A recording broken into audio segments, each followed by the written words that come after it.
हमारा बिता दिया। तो बिना हरि नाम पड़े दुखे, हरि नाम के सुमरण के बिना ऐसे ऐसे दुखों के भोगना पड़ता है। जमागर जीव और नरा बिच दे। तो महाराज फरमा रहे हैं, देखो जीव को तो जमराज कब्जे में ले लेता है, जमागर जीव, और नरा बिच दे, और ये स्थूल देह है, इसको जो लोग बाग मिलकर जला देते हैं। तो देह की तो ये गति हो जाती है कि वो अग्नि के हवाले कर दिया जाता है, और जीव को जमराज के हवाले कर दिया जाता है कर्मों को भुगताने के लिए। तो फिर वो जमराज सारे कर्मों का भुगतान उस आत्म चेतन को, जो जीव भाव में आया हुआ है, उसको सब कराता है, क्योंकि सूक्ष्म शरीर उसके साथ लगा रहता है। और यहीं यदि सूक्ष्म शरीर उतार के शुद्ध होकर आत्म चेतन जाए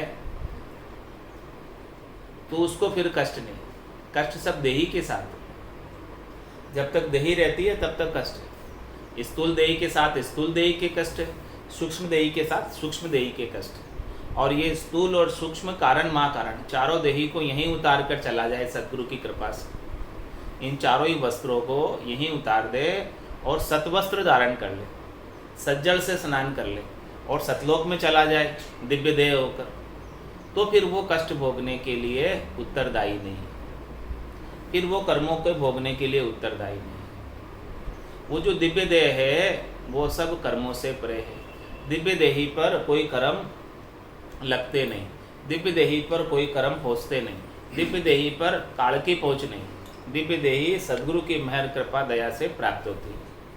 तो ऐसी दिव्य देही को प्राप्त करके और चौथे लोक का वासी कोई हो जाए तो महाराज हमारे उसे न तो काल के बस में रहता है और न कर्मों के बस में। हे वान जके सुन जीव विषय मद खाए, 84 कुंड भुगते जाए। करे जो कर्म न गावे राम, तके सुन जीव बंदे जम धाम।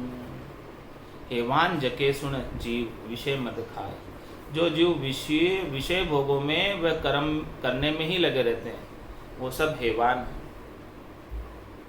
उन्हीं कार्यों में लगे रहते हैं और कुछ सोचता नहीं आगे की बात। तो हेवान जके सुन विषय मत खाए, जो विषय का भोग कर रहे हैं और मद्यपान कर रहे हैं और माटी खा रहे हैं, वो सब महाराज हमारे राक्षस प्रकृति के जीव हेवान है। हेवान जके सुन जीव विषय मद खाए और 84 कुंड भुगते आए, उन सबको 84 कुंड भुगतना पड़ता है। इस प्रकार की प्रकृति के जीवों को, जो हेवान प्रकृति के हैं, राक्षस प्रकृति के हैं, उन्हें 84 कुंडों में यातनाएं भुगतनी पड़ती हैं। करे जो कर्म न गावे राम, तके सुन जीव बंदे जमधाम। जो यहाँ आकर मिनखा देह प्राप्त करके अनेक प्रकार के स्वार्थ पूर्ति के कर्म करता है और राम जी के नाम का सुमरण नहीं करता है, तके सुन जीव बंदे है जमधाम, उन सब जीवों को जमराज बांध कर रखता है। यानी कहीं वो जीव छूट कर कहीं इधर उधर चला नहीं जाए। कष्ट भुगताना है, जिस प्रकार से कैदी को जेल के अंदर बांध कर रखा जाता है, हथकड़ी पहना कर रखा जाता है, उसी प्रकार से इस जीव को भी जमराज बांध कर रखता है। तके सुन जीव बंदे जमराज, जिस प्रकार से पशु को बांध के रखा जाता है, उसी प्रकार से जीव को भी जमराज बांध कर रखता है। पूजे सो भेरू खेतर पाड़, तके सुन जीव बने जम काल। करे सो वाद विवाद अजान, ऐसो सो जो जीव हुए जड़ आर। महाराज माने कि बेरू पूजना यानी ब्रह्म में रहना, खेतर पाड़ यानी खेचा तान करना। जो जीव जमकाल के बंधन में बंधता है, तके सुन जीव बने जमकाल, वो जम के बंधन में ही रहता है, वो जम के बंधन से नहीं छूट सकता, क्योंकि वो बर्मों में पड़ा हुआ है और खेचा ताण में लगा हुआ है। तो इस प्रकार से जो बर्मों में पड़ा हुआ है शरीर संसार के सुखों में, तो वो भला जमराज से कैसे बच सकता है? जम के बंधन में ही रहना पड़ता है। जम उन्हें बार बार काल बनकर ग्रसता है और बार बार जन्म में डालता है। और करे सो वाद विवाद अजान, ऐसो जो जीव हुए जड़ा। महाराज माने कि जो वाद विवाद करते हैं, नहीं जानते हुए वाद विवाद करते हैं। वाद विवाद क्यों करता है कोई जीव? क्योंकि उसे समझ रहे हैं, अज्ञान अवस्था है। अज्ञान में ही वाद विवाद होता है। जब ज्ञान हो जाता है तब तो सारा वाद विवाद ही मिट जाता है। जब तक ज्ञान नहीं होता है, जब तक समझ नहीं होती है, तब तक सब वाद विवाद चलते रहते हैं। ज्ञान होने के बाद, समझ होने के बाद तो कोई वाद विवाद रहता है। तो वाद विवाद का मुख्य कारण अज्ञानता है, ना समझी, भोड़प है। तो करे सो वाद विवाद अजान, अनजान की वजह से, नहीं जानने की वजह से, अज्ञान अवस्था की वजह से ही सब वाद विवाद होता है।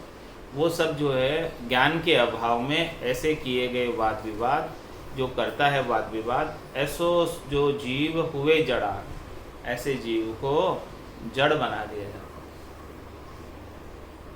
उसे स्थावर बना दिया जाता है।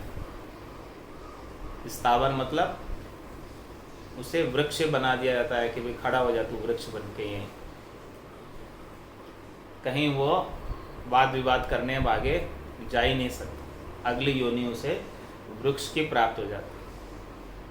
जड़ बना देते हैं, वो चलायमान नहीं रह सकता, किसी के पास जा नहीं सकता, किसी से वाद विवाद फिर कर नहीं सकता। भले बह जाए 84 बीच, जुगा जुग जीव किया कर्म कीच। पड़े सो दुख अनंत आए, बिना हरि नाम हुए जख जाए। जुगान जुगों से जीव कर्म कर रहा है। भले सो बहे जाए 84 बीच, जुगाजुग किया कर्म कीच। ये कर्म रूपी कीच, कर्म रूपी कीचड़ आज का नहीं, बहुत परत के ऊपर परत जमी हुई है इसकी, कीच की, कीचड़ की। ये ऐसे ही साफ नहीं होता। कीचड़ इतना हो गया, कर्म रूपी कीच इतना हो गया कि वो साफ ही नहीं होता, क्योंकि आज के नहीं है ये, अनंत जुगों के ऐसे कर्म हैं। जुगा जुग जीव किया कर्म कीच, भले बहे जाए 84 बीच, जिससे उसे 84 में बहना पड़ा। 84 की काली धार के अंदर बहना पड़ रहा है। और पड़े सो दुख अनंता ही आए, इस प्रकार से 84 के बीच अनंतो ही दुख उसे भोगने पड़ रहे। बिना हरि नाम हुए जख जाए, और भजन किए बिना ऐसे दुख भोगता है, और बिना नाम रटे राक्षस योनि को प्राप्त हो जाता है, राक्षस बन जाता है। भुगते हैं जीव 84 लख, पड़े बहु बाल मिले नहीं भक। प्रगटे पीतर भूत पलीत, बिना हरि नाम दुखीण रीत। और क्या क्या दुख होते हैं? भुगते हैं जीव 84 लाख, 84 लाख योनियां तो भोगता ही है। इसके अलावा और क्या क्या दुख होते हैं? पड़े बहु बाल मिले नहीं भक, बालक अधूरा ही गिर जाता है गर्भ से, ऐसे भी दुख होता है उसे, ऐसे भी दुख भोगना पड़ता है, खाने को नहीं मिलता। और प्रगटे पितर भूत पलित, पितर भूत पलित बनकर प्रकटता है। फिर बिना हरि नाम दुखी इंद्रिय, बिना राम जी के भजन किए जीव इस प्रकार से दुखी होता है। हुए सो राक्षस दानव गुग, पक्षी सोई कीट हुए खरगुग। पितर अगत गत नहीं काए, लिया बिन नाम भर में जुग माए। महाराज फरमाने 84 के अंदर कैसे कैसे योनियां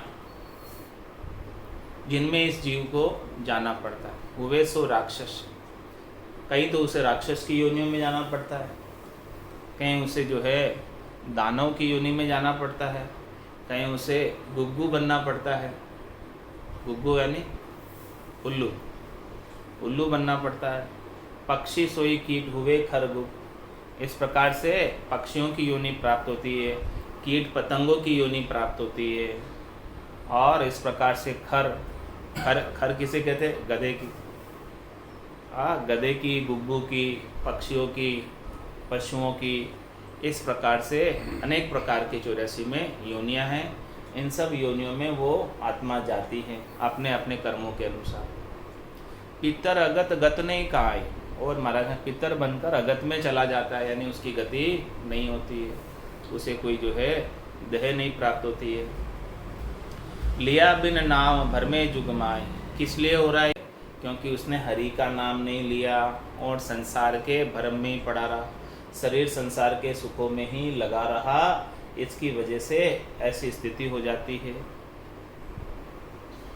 होवे सो स्वान सिसांग सलेश, बथीजे जीव सुनावे बड़ेस, भटके है जीवन पावे मोक, सदा दुख होई कहीं नहीं पोख। और कैसी कैसी योनियां मिलती है जीव को, कुत्ता, शयाल, शलेश, वह कई तरह के जीव बनता है, कई तरह के शरीर वो 84 लाख जीवाजूड़ में धारण करता है। जीव हर योनि में भटकता है। बथीजे जीव सुनावे बड़ेस, इस प्रकार से कई योनियों में उसे भटकना पड़ता है। भटके है जीवन पावे मोक्ष, इस प्रकार से भटकता है, मोक्ष जीव नहीं पा पाता है। और सदा दुख होए कहीं नहीं पो, जहाँ जहाँ जाता है वहाँ वहाँ दुख ही दुख है। कहीं भी कोई भी योनि में मोक्ष नहीं है, केवल एक और एक मिनखा देही में मोक्ष।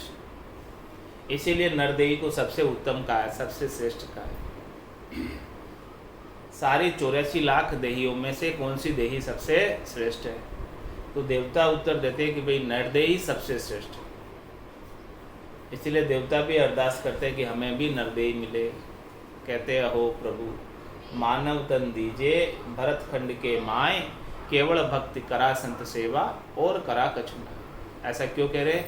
क्योंकि मृत्यु लोक होता नरदेही, राम नाम नहीं संचा, जब तक व्रत यज्ञ किया आदि, और स्वर्ग लोक सुख पंचा।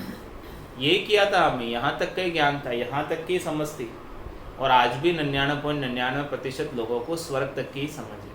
उससे आगे वैकुंठ है उसकी समझ नहीं, उसके आगे सृष्टिकर्ता परमात्मा का पद है उसकी समझ नहीं, उसके आगे अकर्ता पद है उसकी तो बहुत कम जनों को समझ। तो जहाँ तक की जिसकी समझ है, जहाँ तक जिसने ज्ञान में सुना है, वहीं तक पहुँच पाएगा। जिस देश का नाम कभी सुना नहीं, जिस देश में कभी गया नहीं, उस देश को भला वो कैसे प्राप्त कर पाएगा? इस प्रकार से महाराज फरमाने हैं कि इस मिनका देही को प्राप्त करके बिना सद्गुरु के ज्ञान के इस प्रकार से 84 लाख जीवाजूड़ के अंदर भटकना पड़ता है। होवे सो स्वान सिसांग सलेश, बथीजे जीव सुनावे बलेस, भटके है जीव न पावे मोख, सदा दुख होए कहीं नहीं पोख। किसी भी योनि में पोख नहीं है उसे, किसी भी योनि में उसे पोखण नहीं, किसी भी योनि में उसे सुख नहीं। जहाँ जावे जहाँ काल गरा से, जमड़ो लारे लागो रे, सहज राम बज राम स्नेही, रहे न कोई दागो रे। 3 लोक भवन चतुर्दश, एक काल को ग्रासा, सद्गुरु मेहर बिना नहीं छूटे, जन्म मरण भव त्रासा। तो इस प्रकार से उसे भटकना पड़ता है। पड़ी जे देह अनंतु ही जाग, लिया बिन नाम करे जुग काग, हुए अंग रोग चुड़ेलम माय, सलीटा साप बिच्छू कहाय। और देखो कैसी कैसी योनियां होती है जीव की, वो बता रहे। पड़ी जे देह अनंतु ही जाग, इस प्रकार से अनंतु ही जगह उसे माता के गर्भ में जाना पड़ता है। लिया बिन नाम करे जुग काग, इस प्रकार से हरि के नाम लिए बिना उसे संसार के अंदर कौवा भी बनना पड़ता है। हुए अंग रोग चुड़ेलम माय, उसके अंगों में कई प्रकार के रोग हो जाते हैं। अब उसका 84 लाख जीवाजूड़ में पशुओं का कौन इलाज करे? मनुष्य है उसका तो फिर भी हॉस्पिटल में जाकर अपना इलाज करवाया था। कुछ तो शरीर में रोग है, दाद हो रहा है, खाज हो रहा है, खुजली हो रही है, कुछ भी बीमारी है, उसका इलाज करा दे। आज कुत्ता सड़क पे बैठा है, उसको खाज हो रहा है, वो खुजाता रहता है दिन भर, परेशान है। अब इसका कौन इलाज करा? उसके पास और कोई चारा नहीं दुखी होने के अलावा। मनुष्य तो फिर भी कोई ट्यूब लगा लेगा, दांत खाज हो गया, और वो ट्यूब से एक दिन में ठीक हो जाएगा। लेकिन कुत्ते का कौन करा? अब वो दुख भोगने के लिए योनि है ऐसे। वह अंग रोग चुड़ेलम माए, इस प्रकार से अंगों में रोग हो जाता है उसके, तो रोगों को फिर वो भोगना ही पड़ता है, भोगने के अलावा उसके पास कोई उपाय नहीं है, कोई इलाज नहीं। सलीटा सांप बिच्छू खाए, इस प्रकार से 84 लाख जीवा जीवन में सांप बनता है, बिच्छू बनता है, क्या क्या योनियां हैं इस संसार के अंदर, उन सब योनियों में जाता फिरता है बिना हरि नाम के, बिना राम जी के नाम के भजन के। पड़े सो देह अनंतई बेर, भले सोई आण बधे मोहगेर। करे सो कर्म जिसी सुन जीव, तिसी सो मार दिरावे पीव। तो पड़े सो देह अनंतई बेर, इस प्रकार से वो अनंतों ही बार देह में पड़ता है, अनंतों ही बार देह धारण करता है, एक दो बार नहीं। नदी में रेत के कणों की गिनती मुमकिन संभव, लेकिन इस जीवात्मा ने कितनी बार जन्म धारण किया, कितनी बार देह में गई, नहीं पता। पड़ी जे देह अनंतु ही जाग, पड़े सो देह अनंता ही बार, भले सोई आण बधे मोह गेर। इस प्रकार से वो मोह में घेर कर बंध जाता है। देह में बंधने के बाद उसको वो देह अच्छी लगने लग जाती है, और उसी देह के अंदर वो उस देह को नहीं छोड़ना चाहता। जो भी देह में पड़ा है वो उस देह को नहीं छोड़ना चाहता, चाहे वो देह निकृष्ट से निकृष्ट देह है, फिर भी उस देह के मोह में बंध जाता है। करे सो कर्म जिसी सुन जीव, तिसी सो मार दिरावे पीव। इस प्रकार से वो जैसे जैसे उसने कर्म किए, उसके कर्मों के अनुसार उसे योनि प्राप्त होती है। धर्मराय उस कर्मों के अनुसार उसे वो दुख भुगताने के लिए, पाप भुगताने के लिए वैसी वैसी योनि में भेजकर वो कष्ट भुगवाते हैं।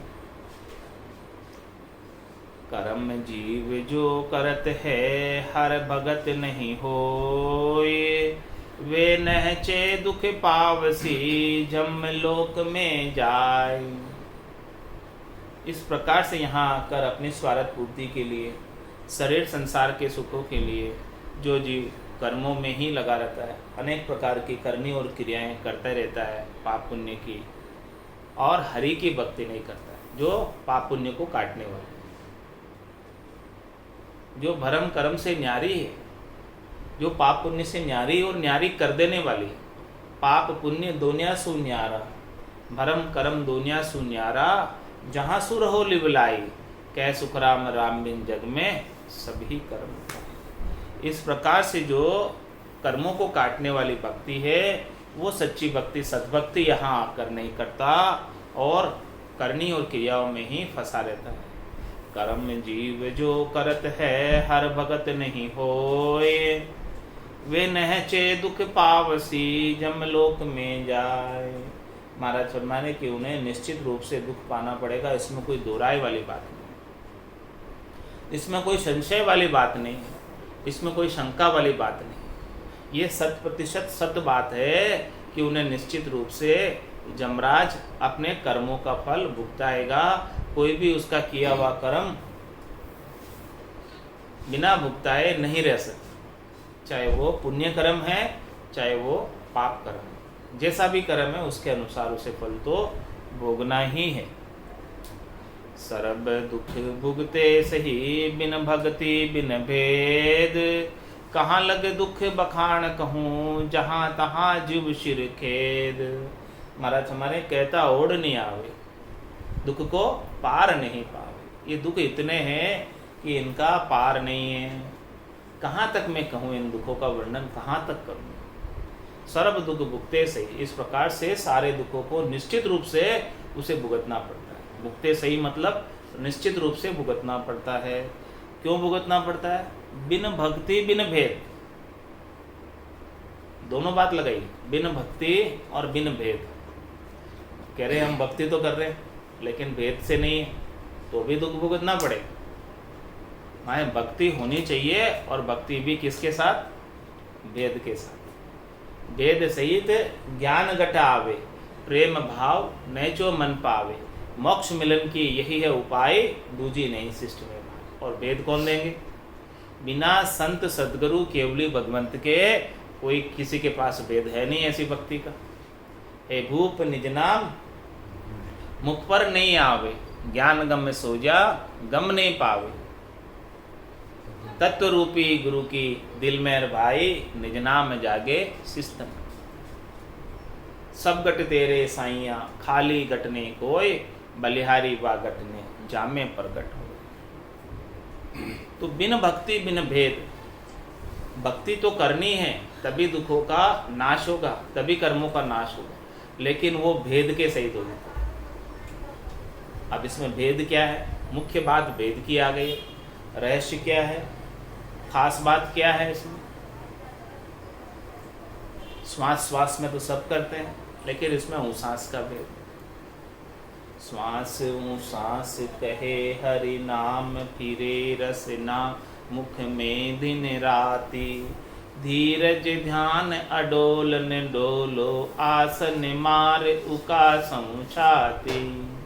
नाड़ समिस्तर राखत नाही, मोड़त अंगन बंदत बाती। मन कुथोब पवन संग मेलो, सुरत समोय निरत कर साती।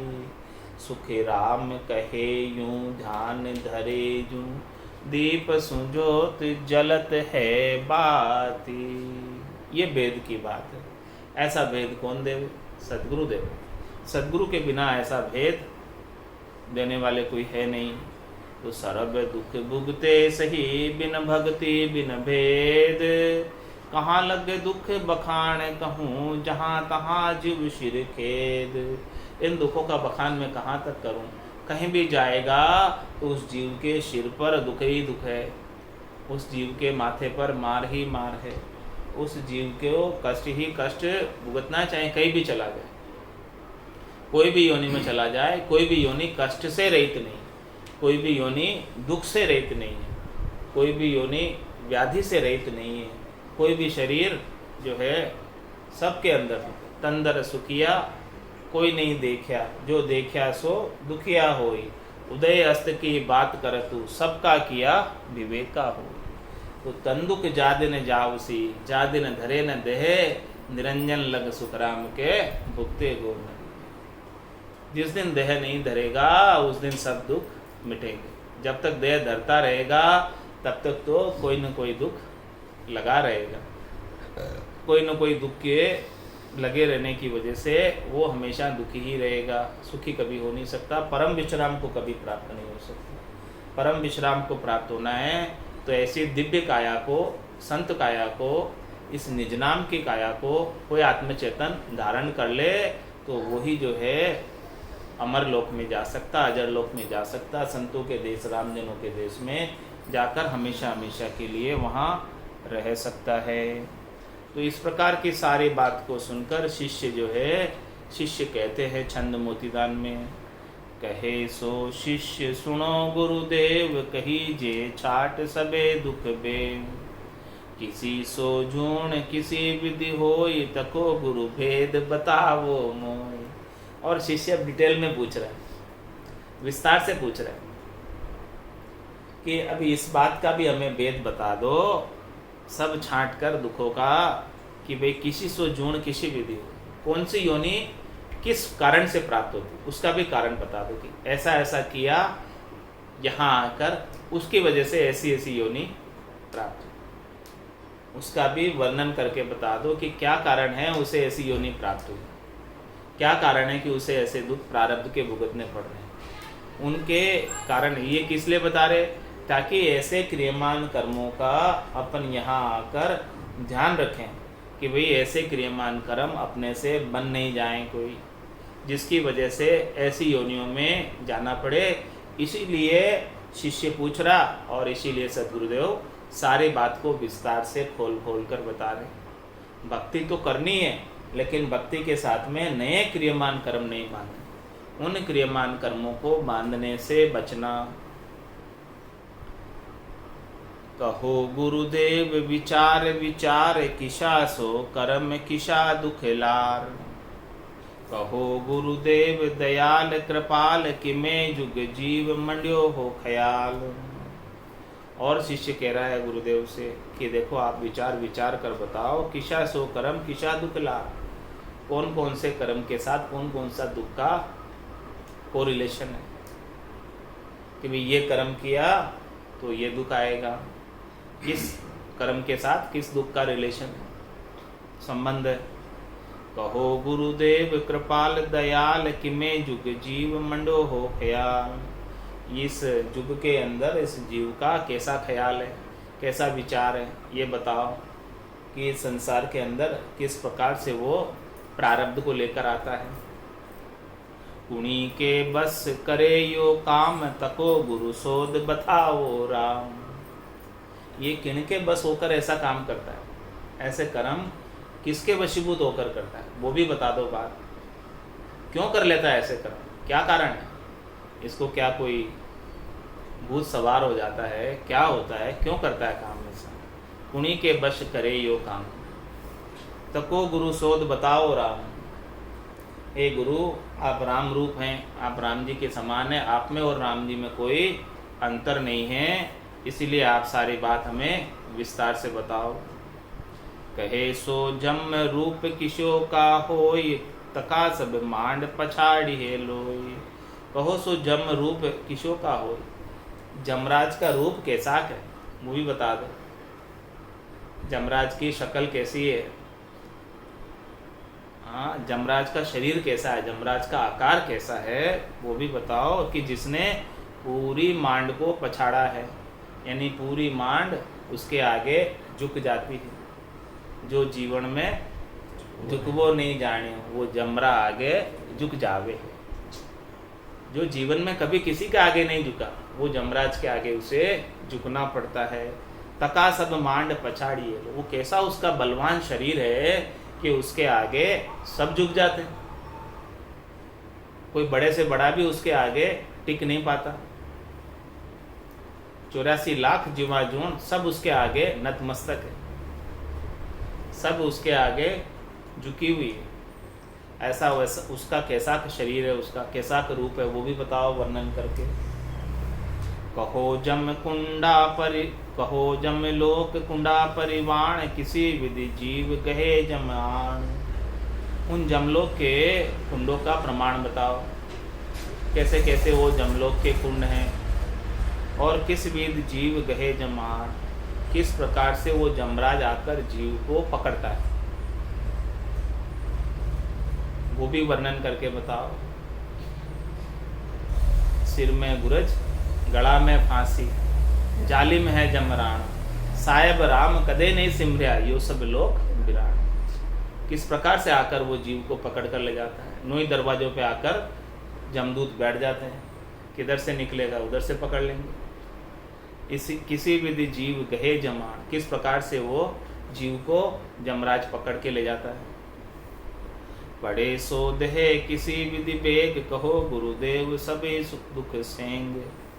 पड़े सो देह किसी विधि बेग, वो किस प्रकार से उसकी देह जो है पड़ती है और किस प्रकार से वो देह में डालता है वापस, कौन सी देह में डालता है। कहो गुरुदेव सब दुख से, और उस सब देह का दुख भी बताओ। मेरे सो बुद्धि किमी उर्माए सबे दुख बात न बूझी जाए। क्या कह रहे, मेरे तो शिष्य पूछ रहा है कि देखो मेरे तो बुद्धि इतनी नहीं है, मेरे में तो बुद्धि समझ इतनी नहीं है कि मैं सारे दुखों को एक एक प्रश्न को खोल खोल कर आपसे पूछ सकूं। आप ही बता दो सारा भेद, आप आगे होके, क्योंकि मेरे में इतनी समझ नहीं है कि मैं इतने सारे प्रश्न कर सकूं। मेरे सो बुद्धि कमी उर्माए सबे दुख बात न बूझी जाए। सभी दुखों की बात मैं नहीं पूछ सकता आपसे। कहो गुरुदेव सब दुख आप अपने आप ही सारे दुखों का वर्णन करके बता दो। कहाँ लगे जीव भुगते पाप, इस जीव को पाप कहाँ तक भुगतना पड़ता है, किस स्थान तक पहुँचने पर भी भुगतना पड़ता है, वो सब बात बता। और कहाँ पहुँचने से पाप भुगतना बंद हो जाता है। ऐसा कौन सा स्थान है जहाँ जाने पर पाप का भोगना समाप्त हो जाता है, कर्मों का भोगना समाप्त हो जाता है, और उससे पहले कौन से स्थान तक उसे भुगतना पड़ता है।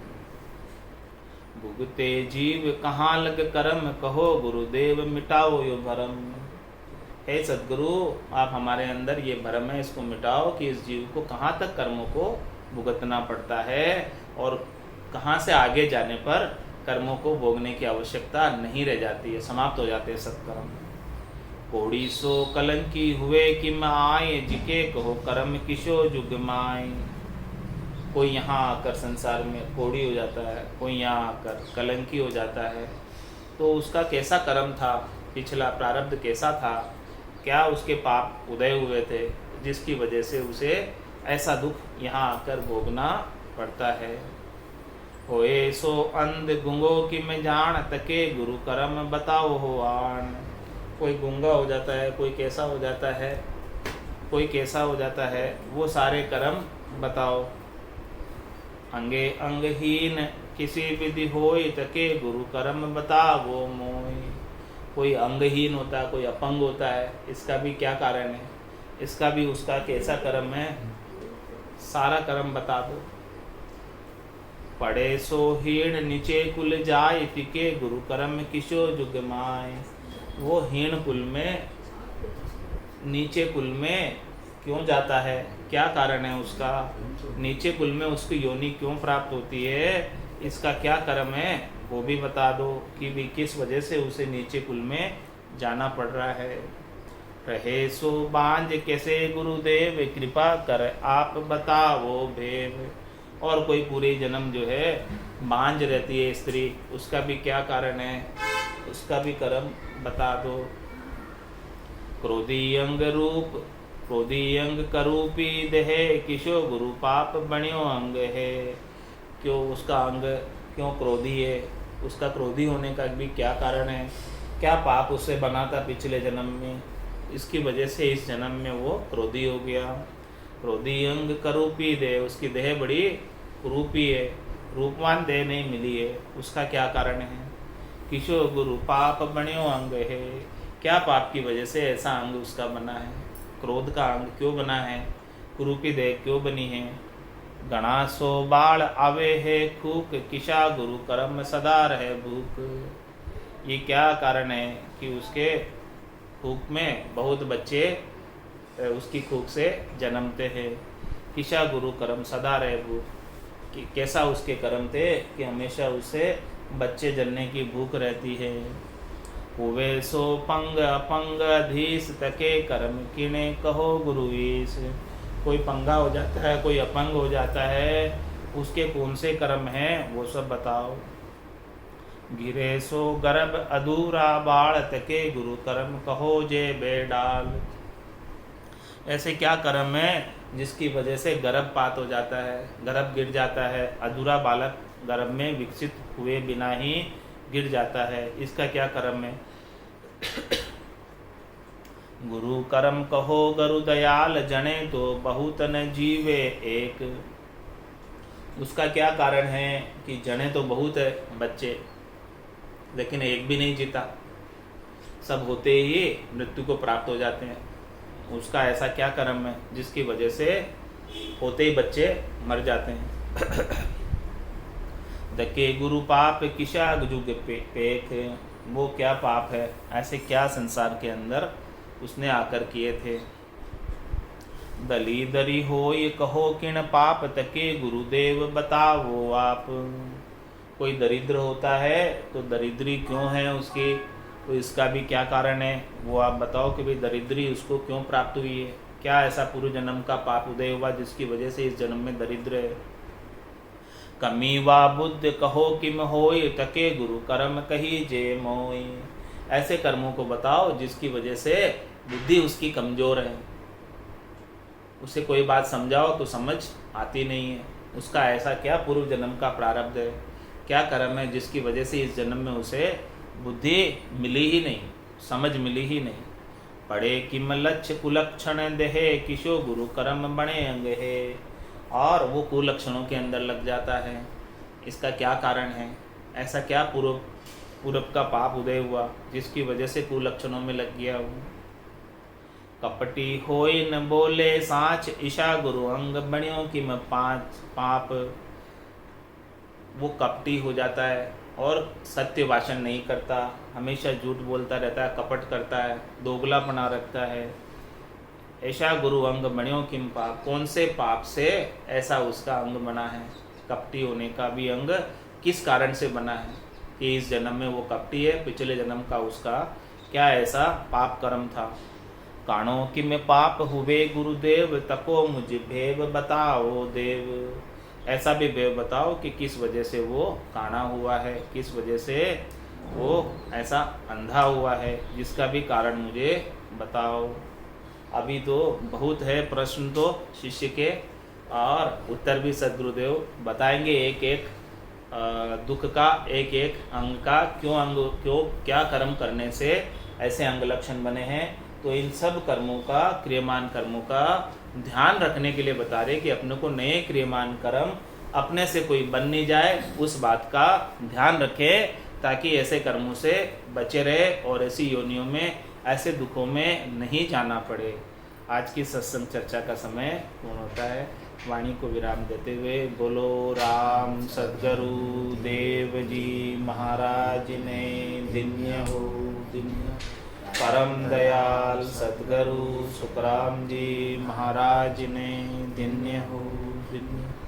आनंद श्री सद्गुरु सुखराम जी महाराज के ज्ञान सत्स्वरूप भगवान ने धन्य हो, केवली भगवंता ने धन्य हो, धन्य हो। जीवा तारण जहाज ने धन्य हो, धन्य हो। मोक्ष के मालका ने धन्य हो, धन्य हो। अनंत कोटि संता ने धन्य हो, राम